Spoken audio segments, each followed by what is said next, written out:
ကဲဒီခါမှာတော့ရာသီဥတုအေးလေးမှာ ready made ကြာစံချက်လေးကိုပူပူနွေးနွေးလေးချက်စားပါမယ်အခုလိုကြာစံချက်လေးကိုအလွယ်တကူလေးချက်လို့ရအောင်ဒီလိုမီး prep ဘူးလေးဘယ်လိုလုပ်ရလဲဆိုတာချစ်တငယ်ချင်းတွေအတွက်နီလန်ကောင်းလေးပြပေးလိုက်ပါတယ်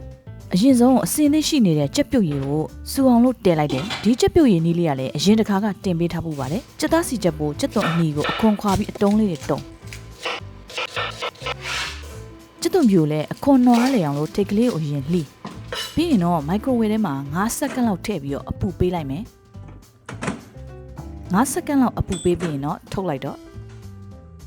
ပြီးရင်တော့အလွယ်တကူပဲအခုလိုညှစ်ထုတ်လိုက်ရင်ရပါပြီဒါကတော့ကြက်သွန်ဖြူခါမှာပြင်းတဲ့လူတွေအတွက်နီလန်းကောင်းလေးပါပြီးရင်တော့လက်ဆွဲကျိတ်ဆက်တဲ့ကိုထည့်ပြီးတော့ကျိတ်ရရင်ခဏဖယ်တာကျိတ်ရင်ပုံလဲရေဆေးတန့်စင်ပြီးတော့အတုံးလေးတွေတုံး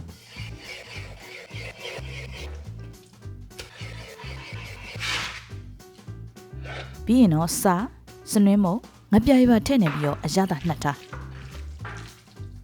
ကြက်သားပြုတ်ရည်အုပ်ဆူလာပြီဆိုရင်အရသာအတွက်ငပြားရည်နဲ့စားလေးနဲ့ထည့်ကြက်ပြုတ်ရည်ကအချိုတက်ပါပြီးသားဆိုတော့ဘာမှထပ်မထည့်တော့ပါဘူးပြီးရင်တော့အေးခန့်ပုံစံခွက်ကိုတခါတည်းထည့်ပြီးတော့အခဲရိုက်ပါမယ်ဒီနေရာမှာတခါသုံးဘူးလေးတွေရှိရင်ထည့်ပြီးတော့အခဲရိုက်ထားလို့ရပါတယ်ရပြီဆိုရင်အခဲခန်းထဲကိုထည့်ပြီးတော့အခဲရိုက်မယ်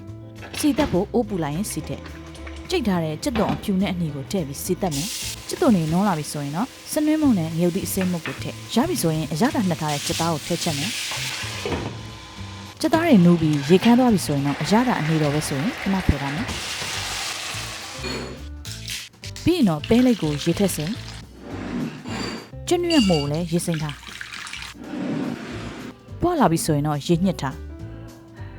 ကျွန်းရွက်ကိုလည်းရေညှစ်ထားမယ်ပန်းကြောက်ကတော့ဈေးကြီးလို့မထည့်တော့ပါဘူးပြီးရင်တော့အခဲရက်ထားတဲ့ချက်ပြုတ်ရည်တွေကိုထုတ်အခဲလိုက်ထုတ်ရလွယ်အောင်လို့ဘေးကိုမီးပူလေးပေးလိုက်ဘူးတွေကိုတခါတည်းအခဲရိုက်မယ်ဆိုရင်တော့အခုလိုမျိုးအလုံးမရှုပ်တော့ပါဘူးချက်ပြုတ်ရည်တွေအခဲရိုက်ပြီးတော့မှအခုလိုဘူးလေးတွေ့လို့အဆင်ပြေသွားပါတယ်ပြီးရင်တော့ခုနကပြင်ဆင်ထားတဲ့အစာပလာတွေထည့်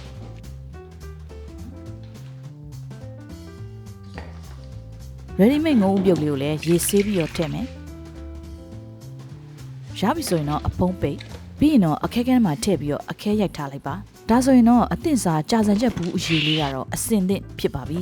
အခဲရိုက်ထားတော့တာရှည်လဲခံတယ်စားကျင်တဲ့အချိန်ကျမှအချိန်မီအစင်သင့်လေးထုတ်ပြီးတော့ပြုတ်လိုက်ရုံပါပဲအခဲရိုက်ထားတဲ့အတွက်ပြန်ပြုတ်လိုက်တဲ့အချိန်မှာလဲလက်ဆက်ပြီးတော့အခုချက်ချင်းချက်တဲ့အရသာကိုရပါတယ်ချက်ချင်တဲ့အချိန်ကျမှအခုလိုအလွယ်တကူလေးအိုးထဲထည့်ပြီးတော့ပြုတ်လိုက်ရုံပါပဲဟင်းရင်အိုးဆူလာပြီဆိုရင်တော့ကြာစံလေးပါထည့်ပြီးတော့နူးအောင်ပြုတ်လိုက်တယ်ကြာစံလေးနူးလာပြီဆိုရင်တော့အနှံလေးမှုေးနေတဲ့ကြာစံချက်လေးကအစင်သင့်ဖြစ်ပါပြီပြီးရင်တော့မိမိကြိုက်နှစ်သက်တဲ့နနံပင်ကြက်သွန်တံမြာသီးအစရှိရာတွေနဲ့မိမိစိတ်ကြိုက်ပြင်ဆင်ပြီးစားလို့ရပါပြီအိုးအနှံလေးကိုမှုေးနေရပဲချစ်တငယ်ချင်းတို့စားပါဦးတခါပဲအလုတ်ရှုပ်ပြီးအခုလိုမျိုးပြင်ဆင်ထားတော့စားကျင်တဲ့အချိန်မှာအလွယ်တကူချက်စားလို့ရပါပြီ